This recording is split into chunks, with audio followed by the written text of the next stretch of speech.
Olá galera do YouTube, estou aqui eu, Paulo do Peixe, fazendo mais um vídeo para o canal Criação e Pescaria São Paulo do Peixe. Só vamos mostrar aí um pouco aí do campo aqui hoje. Olha aí pessoal, aqui tem a beira do campo, ali atrás é um pessoal fazendo cavalgada ali de cavalo. E eles vão para a ferra de gado, eu acho. Olha aí pessoal, só se inscreva no canal, deixa o like, o nome do canal é Criação e Pescaria São Paulo do Peixe. E são carros do pessoal que estão trabalhando aqui na obra aqui da barragem.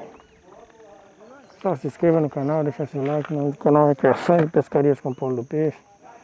Paramos direto da cidade de São Bento. Ó, pessoal, vamos deixar de se aproximar mais um pouco aí. Pra poder estar filmando aí.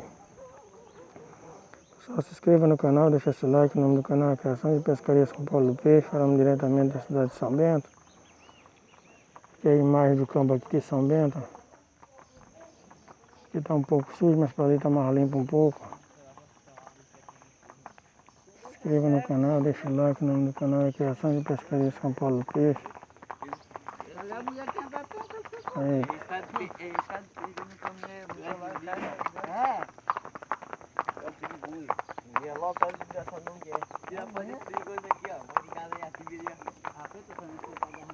Só se inscreva no canal, deixa o like, o nome do canal é Criação e Pescaria São Paulo do Peixe. Vamos diretamente da cidade de São Bento. Olha aí pessoal, é isso aí pessoal, vamos fazer esse vídeo para não ser muito comprido. É só se inscreva no canal, deixa o like, o nome do canal é Criação e Pescaria São Paulo do Peixe.